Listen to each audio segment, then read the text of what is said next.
बच्चों, कैसे हो आप सब? आशा करते हैं आप स्वस्थ होंगे और खूब अच्छे से होंगे और खूब मन लगाकर आप बच्चे पढ़ाई कर रहे होंगे। तो बच्चों, आज हम आपसे कुछ रोचक बातें करते हैं आपके जीवन से जुड़ी हुई।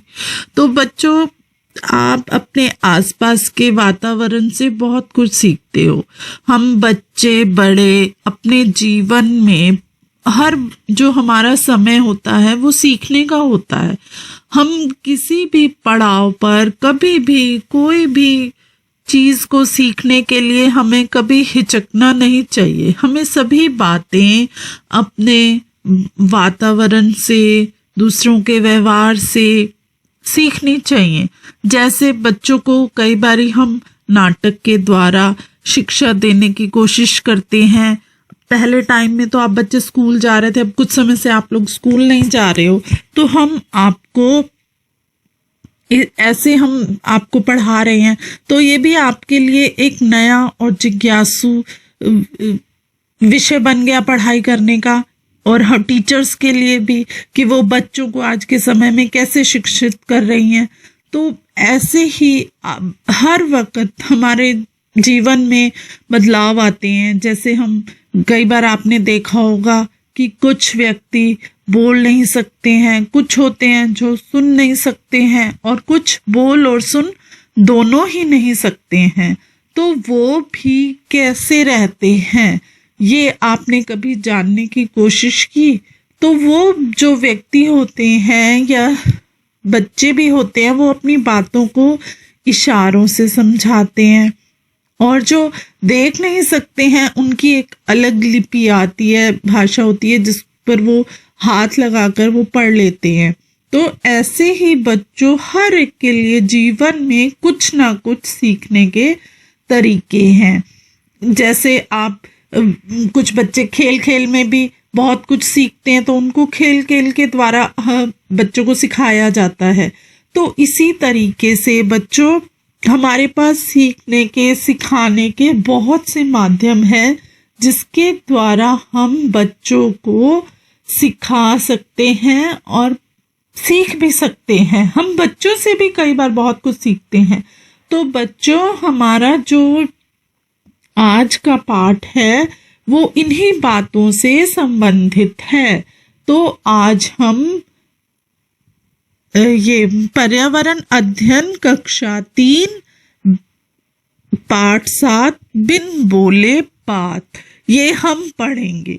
तो इसमें यही सब बातें आएंगी जिनको कि आपको अच्छे से समझना है, और समझने का बहुत अच्छे तरीके से आपको हम समझाएंगे। चुप तुम रहो, चुप हम रहें। ये बच्चों, आप इससे कुछ समझे? चुप तुम रहो, चुप हम रहें, मतलब आप भी बात मत करो, हम भी बात नहीं करते। हम फिर भी समझ जाएंगे कि आप क्या कह रहे हैं और हम आपको क्या कहना चाहते हैं। चलो एक खेल खेलें। इस खेल में सबको बिना बोले अपनी बात दूसरों तक पहुंचानी है। सभी बच्चे 7-7 के गुट में बट जाएं। तो बच्चों क्या है, 7 बच्चे एक ग्रुप बना ले, 7 बच्चे एक ग्रुप बना ले, और हम ये खेल खेलेंगे जिसमें हम आपको अपनी बात को समझाने की कोशिश करेंगे। इस खेल में तुम्हारी टीचर सभी गुटों को एक एक कागज में की पर्ची देंगी। हर पर्ची में कुछ लिखा होगा। सभी अपने अपने गुट में पर्ची पढ़ेंगे। सभी गुटों को पर्ची के अनुसार मूक नाटक तैयार करना है। इस बात का ध्यान रखना है कि बिना बोले ही सभी को अपनी बात दूसरों तक पहुंचानी है।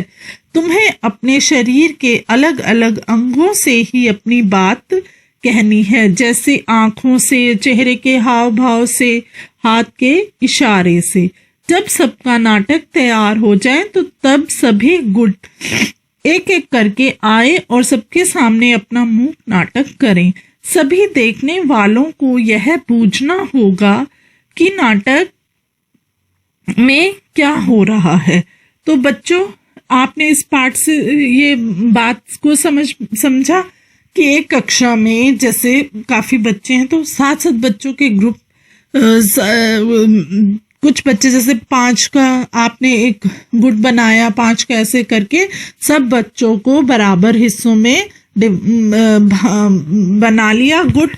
उसके बाद जो कक्षा में टीचर हैं, उस टीचर ने क्या किया कि सभी को कुछ ना कुछ दे दिया एक पर्ची पे लिख के। तो बच्चों को क्या करना है, बच्चों को समझाना है। तो बच्चों, आप कई बार ये वाला खेल आप अपने घर में भी खेलते होंगे।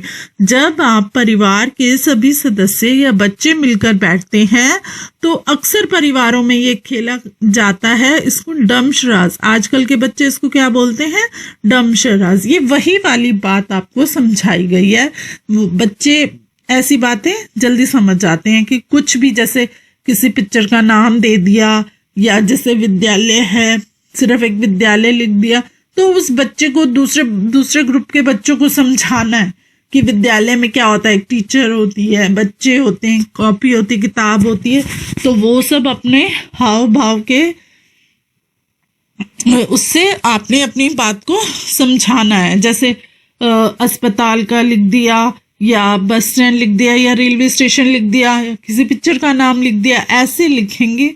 एक पर्ची बनाकर टीचर सबको दे देगी और फिर वो बच्चे जो हैं वो बताएंगे कि ये किस विषय में के बारे में बात कर रहा है, तो उस विषय का नाम दूसरे बच्चे बताएंगे। तो बच्चों, ये आपको समझ आ गया। और ये आजकल तो बच्चे हर घर में सब बच्चे मिलकर ये खेल खेलते भी हैं। तो बच्चों, कैसा लगा यह खेल? यह खेल बहुत रोचक होता है लेकिन थोड़ा मुश्किल भी होता है। मुश्किल क्यों होता है? क्योंकि हमें पूरा अपना ध्यान लगाकर उनके इशारों को समझना होता है, तो इसीलिए थोड़ा सा मुश्किल लगता है। क्या बिना बोले नाटक करने में मुश्किल आई? थोड़ी मुश्किल, देखो बच्चों, हाँ थोड़ी मुश्किल तो आती है, क्योंकि हम बोल के तो अपनी बात को बड़ी जल्दी से बता देते हैं, लेकिन इशारों से बताने में थोड़ी सी मुश्किल आती है। अगले पृष्ठ पर दिए गए चित्र को देखो। चित्र में बच्चे इशारों से बातें कर रहे हैं। तो अगले हम पृष्ठ पर जब आएंगे तो आपको उसमें कुछ चित्र दिखाई देंगे। इस चित्र में क्या है बच्चों कि एक लड़का और एक लड़की आपस में इशारों से बात कर रहे हैं। तो बच्चों, पहले आप पेज 45 ही हम पूरा करेंगे। उसमें क्या है? उसमें है, क्या तुमने कभी किसी को इशारों से बात करते हुए देखा है? इस प्रश्न का उत्तर बताएं। हाँ, मैंने कुछ लोगों को, जैसे जो बोल नहीं सकते हैं, वो इशारों में ही अपनी बात को एक दूसरे को समझाते हैं।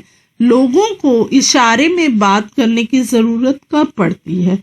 कई बार तो देखो, जो बोल नहीं सकते हैं वो इशारों में ही बात करके अपनी बात को एक दूसरे को समझाते हैं, लेकिन लोगों को इशारों में बात करने की जरूरत कब पड़ती है? तो बच्चों, इसका यह उत्तर होगा, जो लोग सुन बोल नहीं सकते हैं उन्हें इशारों में ही बात करने की जरूरत होती है। और कुछ जो, जैसे कोई प्रोग्राम चल रहा है, उस प्रोग्राम में भी आपको ज्यादा बोलना नहीं, तो आप इशारों से दूसरे कलाकारों को समझा सकते हैं कि अब आपको ऐसे करना है और अब आपको ऐसे करना है। तो ये जैसे जो रंगमंच के कार्यक्रम होते हैं, वहां पर भी बोलने वाले व्यक्ति भी इशारों में ही एक दूसरे को अपनी बात समझाते हैं। तो अब हमारा यह पृष्ठ पूरा हुआ।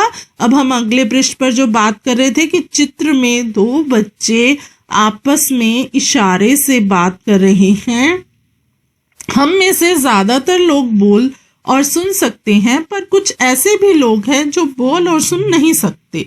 ऐसे लोग दूसरों को अपनी बातों को इशारे से समझाते हैं। दूसरों की बातें वे उनके होठों को देखकर समझने की कोशिश करते हैं। तो बच्चों, हमने आपको यही बताया ना कि कुछ बच्चे होते हैं वो बोल नहीं सकते हैं, और कुछ बहुत से लोग होते हैं जो बोल नहीं सकते हैं, कुछ सुन नहीं सकते हैं, तो वो अपनी बातों को इशारों से समझाते हैं और लिपसिंग, एक होठों से, होठ जैसे किसी बात को आप कई बार आप भी नहीं बोलते हो, आपको भी कक्षा में कई बार टीचर पढ़ा रही होती है, आपने किसी दूसरे बच्चे से कुछ मांगना होता है, तो आप ऐसे बोलने का वो करते हो, तो दूसरा बच्चा, बोलते नहीं हो पर अपने होठों को इस तरह से चलाते हो कि दूसरे बच्चे को समझ में आ जाता है कि आप क्या चीज मांग रहे हो या किस बारे में आप बात कर रहे हो। हम सब भी तो कुछ नहीं कर पाते हैं। हम में से कोई गाता अच्छा है तो कोई कविता अच्छी लिखता है, कुछ बच्चे झट से पेड़ पर चढ़ जाते हैं तो कुछ बहुत तेज दौड़ते हैं, कोई चित्र अच्छे बनाता है, कोई सुर में गा पाती है। हम सब अपनी तरह से खास हैं। स्कूल इसलिए तो है कि सभी को एक दूसरे से कुछ ना कुछ सीखने का मौका मिले। सबकी तरह से जो बच्चे बोल सुन नहीं सकते हैं वे भी स्कूल जाकर पढ़ते लिखते हैं। इन बच्चों को स्कूल में इशारों से बात करने की भाषा सिखाई जाती है। तो बच्चों, हम सब जब कक्षा में होते हैं तो सभी बच्चे एक समान नहीं होते हैं। जैसे कुछ बच्चे हैं लिखते बहुत सुंदर है, कई बच्चों की हैंडराइटिंग जो होती है वो बहुत अच्छी होती है, और कुछ बच्चों की गंदी होती है, अच्छा साफ नहीं लिख पाते हैं। और कुछ बच्चे हैं जिनको की याद बहुत जल्दी हो जाता है, वो जल्दी से हर प्रश्न का जवाब दे देते हैं। और कुछ बच्चे ऐसे होते हैं जिन्हें थोड़ा वक्त लगता है। कुछ बच्चे गाते बहुत अच्छा हैं, कुछ बच्चे ड्राइंग बहुत अच्छी करते हैं। ऐसे ही हर बच्चे में एक अलग वो होता है कि हर बच्चे की जो अपनी क्वालिटी होती है, या उसको बोले हम अपना, हर बच्चे के लिए एक व्यक्तित्व अपना खास होता है, जिसमें हर बच्चे की लिखावट, उसकी गाने की क्षमता, ये सब अलग होती है। तो जो बच्चे बोल सुन नहीं सकते हैं उन बच्चों के लिए भी अलग स्कूल होते हैं। ये सब आप बच्चे जानते होंगे। उन बच्चों के स्कूल अलग होते हैं जहां पर उनको स्कूल में इशारों से बातें करनी सिखाई जाती हैं। आओ अब एक बच्ची के बारे में पढ़ें जो सुन नहीं सकती है। वह बच्ची फिर भी कितना कुछ कर पाती है। तो बच्चों, आओ अब हम तुम्हें एक बच्चे की कहानी बताते हैं जो कि सुन नहीं सकती है। उस बच्ची के बारे में हम आपको बताते हैं अगले पृष्ठ पर। हमारा पृष्ठ 46 पूरा हुआ। अब हम अगले पृष्ठ पर आते हैं। मेरी बहन सुन नहीं सकती। कहानी का क्या शीर्षक है? मेरी बहन सुन नहीं सकती। मेरी एक बहन है, मेरी बहन सुन नहीं सकती। मेरी बहन अनूठी है। बहुत कम लोगों की बहनें ही मेरी बहन की तरह होंगी। मेरी बहन पियानो बजा सकती है। वो पियानो के सुरों को महसूस कर सकती है। वो उंगलियों से छू कर पता कर लेती है कि रेडियो चल रहा है या बंद हो गया है। तो बच्चों, इसमें वो क्या बता रही है कि मेरी बहन जो है वो सुन नहीं सकती है। बहुत कम लोगों की बहनें ही मेरी बहन की तरह होंगी। देखो, सबकी बहनें ऐसे तो नहीं होगा ना नहीं सुन सकती। बहुत ही कम होता है कि किसी बच्चे की बहन या जो है सुन नहीं सकती है। पर उसकी बहन में क्या है, एक खूबी है, वो पियानो बहुत अच्छा बजा लेती है। वो पियानो को सुरों को क्या है महसूस करती है।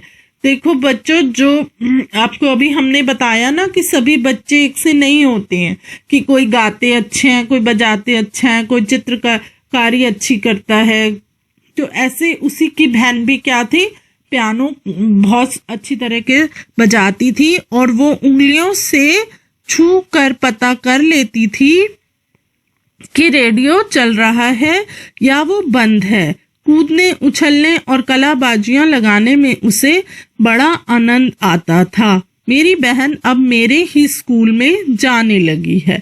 तो बच्चों, क्या है कि उसकी बहन जो है वो हर एक चीज को स्पर्श करके उसको पता लग जाता था कि ये क्या चीज है। अब वो क्या है, कूदने लगी है, कलाबाजियां खूब आनंद से वो खेलती है। अब मेरी बहन मेरे स्कूल जाने लगी है। देखो, दोनों बहनों का चित्र आप देख रहे हो। वैसे माँ उसे घर पर पढ़ने की ट्रेनिंग देती है। मेरी माँ है, उसको जो इशारों से समझाती है और होठों से पढ़ती है, वो उस बात को समझने की पूरी कोशिश करती है। क्लास में टीचर और अन्य बच्चे मेरी बहन के कहे सभी शब्दों को समझ नहीं पाते हैं। वो जो कुछ कहना चाहती है उसे वो अच्छी तरह से कह नहीं पाती है। कल मैंने धूप का चश्मा पहन रखा था। उसका फ्रेम काफी बड़ा था। उसके कांच भी एकदम काले थे। जब मैं बोल रही थी तो मेरी बहन ने मुझसे चश्मा उतारने को कहा। मेरी भूरी आंखें उसकी भूरी आंखों से न जाने क्या कहती हैं। तो बच्चों, ये कविता जो थी, इसमें आपने समझा कि उसकी बहन जो थी वो अपनी माँ से घर में शिक्षा ले रही थी कि कैसे बोला जाता है। फिर जब उसको वो स्कूल भेज देते हैं तो स्कूल जब वो जाती है तो वहाँ पे बहुत से बच्चे हैं जो उसकी बात को नहीं समझ पाते हैं। लेकिन एक दिन क्या होता है कि वो धूप का चश्मा पहनती है। तो चश्मा जो था उसका फ्रेम काफी बड़ा था और जब उसने अपनी माँ को बोला कि इसका कांच एकदम काला है और इसका फ्रेम बड़ा है, तो उसकी बहन ने उसको चश्मा उतारने को कहा। जब उसने चश्मा उतारा तो दोनों बहनों की आंखों का रंग जो है बच्चों वो एक जैसा था।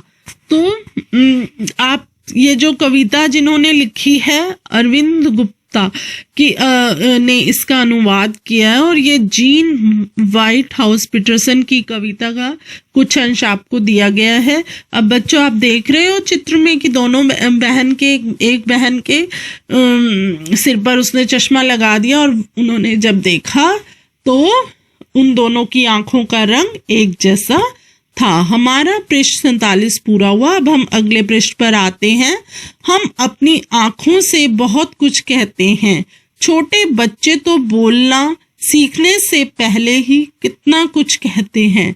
चेहरे से, हाथों से वे कितना कुछ समझते भी हैं। तो बच्चों, जब आप छोटे थे तब आप सब बोलना एकदम, जैसे जब बच्चा पैदा होता है तो वो एकदम बोलना तो नहीं शुरू कर देता, उसे कुछ वक्त लगता है। तब तक वो अपनी बातों को आंखों से, होठों से, इशारे से समझाता है। तो माँ होती है वो बच्चे की भाषा को बहुत जल्दी से समझ जाती है। बच्चा भी ऐसे समय में अपनी माँ की बातों को समझता है।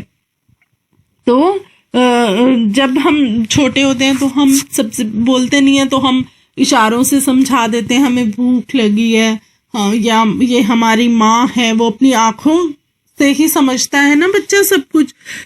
तो हमारा जो चेहरा है वो ही हमारा आईना होता है। अपने आसपास के छोटे बच्चों को जो करीब 6 से 8 महीने के हैं को देखो, वो अपनी बात बिन बोले कैसे कहते हैं।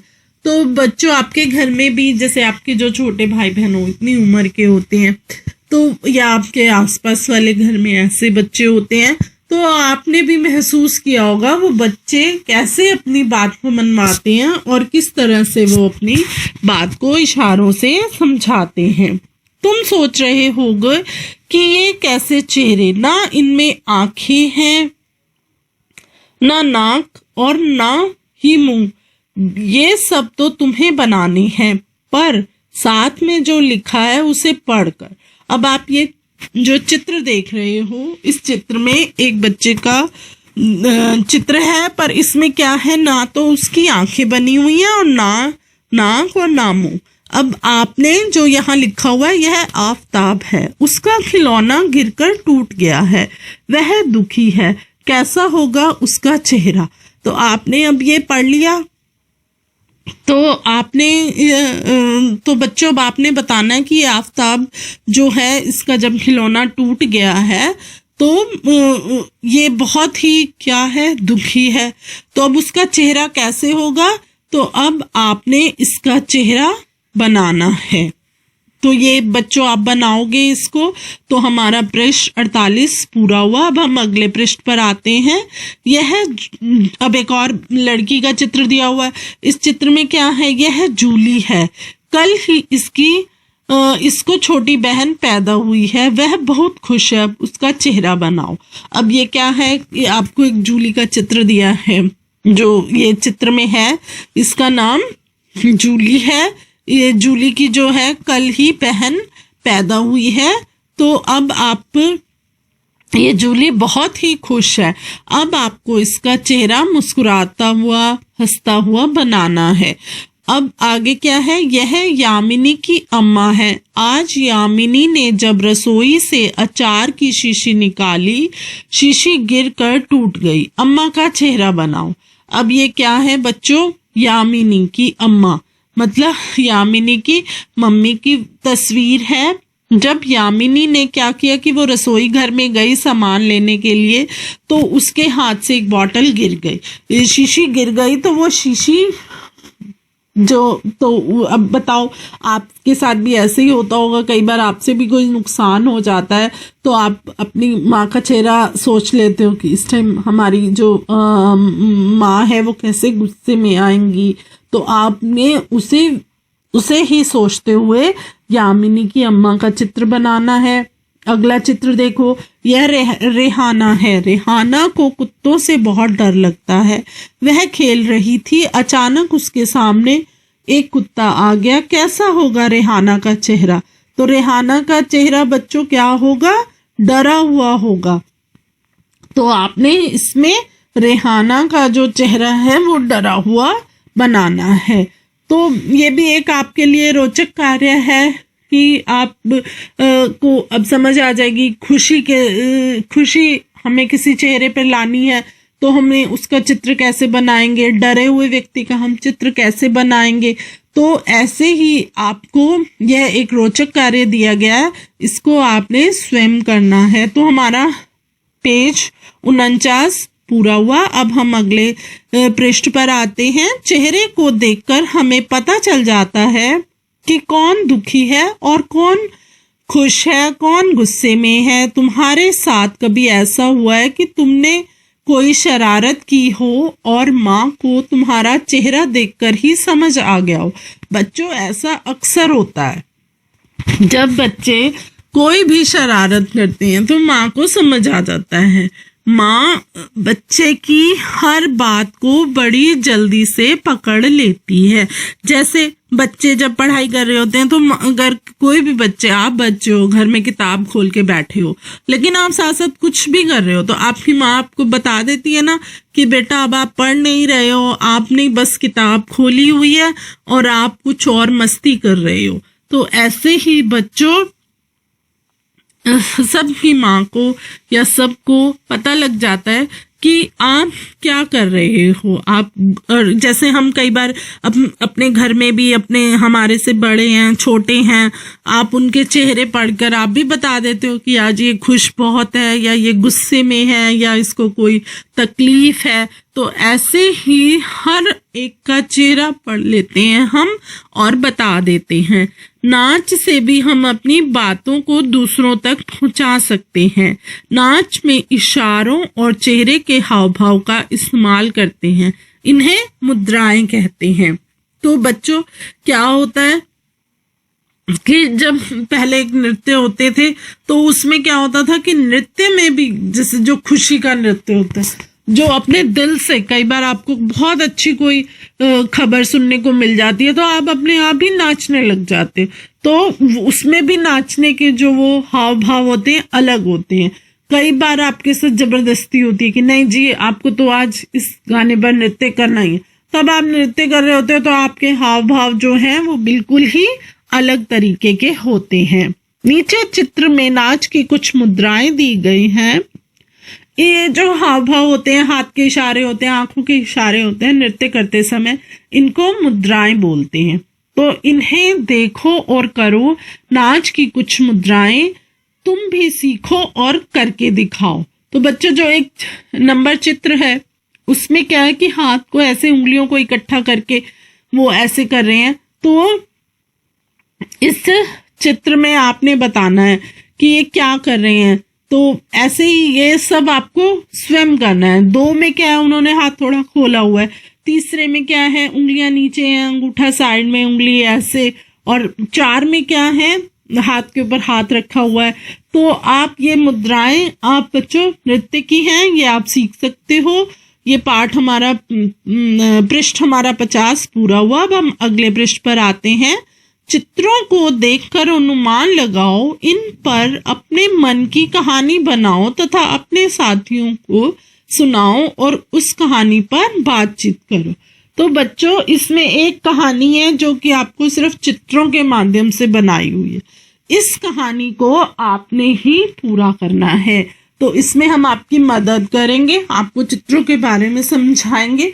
नंबर 1 पर क्या है बच्चों, एक चित्र है। चित्र में क्या है, पेड़ की डाली है और उस पर गिलहरी नाच रही है।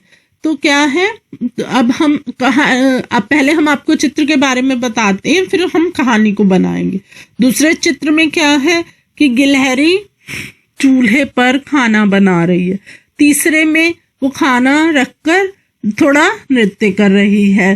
फिर चौथे में क्या है कि कुछ जो पक्षी हैं और चूहे हैं वो कुछ खा रहे हैं।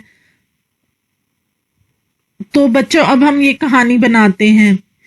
एक गिलहरी थी, वह एक पेड़ पर रहती थी। एक दिन उसने कुछ चावल दाल की सब्जी बनाई और खिचड़ी बनाई। जैसे वो बना रही है ना, तो आप देख सकते हो कि एक में कढ़ाई में कुछ बना रही है, फिर वो पतीले में कुछ बना रही है। तो उसने दाल चावल या खिचड़ी और सब्जी बनाई और उसने कुछ अपने दोस्तों को बुलाया। ये गिलहरी के मित्र हैं और वह सबको खाना खिला रही है। तो उसने अपने दोस्तों को दावत पर बुलाया और सबको अच्छे से खाना खिलाया। और उन सब ने, जो उसके मित्र आए, उन्होंने जैसे समझो ये इन जानवरों की या पक्षियों की पार्टी हो गई, तो उन्होंने पार्टी का आनंद लिया और फिर उन्होंने क्या किया, गिलहरी का धन्यवाद किया। तो हमारा पृष्ठ 51 पूरा हुआ। इसी के साथ ही हमारा ये पाठ पूरा हुआ। तो बच्चों आपने इस पाठ में बहुत कुछ सीखा, जैसे बिना बोले ही हम बात को कैसे दूसरों तक समझाते हैं, और दूसरा हर एक के व्यक्तित्व का, हर एक व्यक्ति अपने व्यक्तित्व का परिचय दे सकता है। हर एक बच्चे में सामर्थ्य होती है कि वह अपने आप को किस तरह से प्रस्तुत करे। और चित्रों के माध्यम से हमने कहानी भी बनाई, और जैसे हमने चेहरे दिए हुए थे इस पाठ में, आपने उन चेहरों के हाव भाव को बनाया, नृत्य की मुद्राएं सीखी। तो बच्चों आपको इस पाठ में बहुत कुछ सीखने को मिला है। आशा करते हैं आपको यह पाठ बहुत अच्छे से समझ आया होगा। आप सभी बच्चों का धन्यवाद।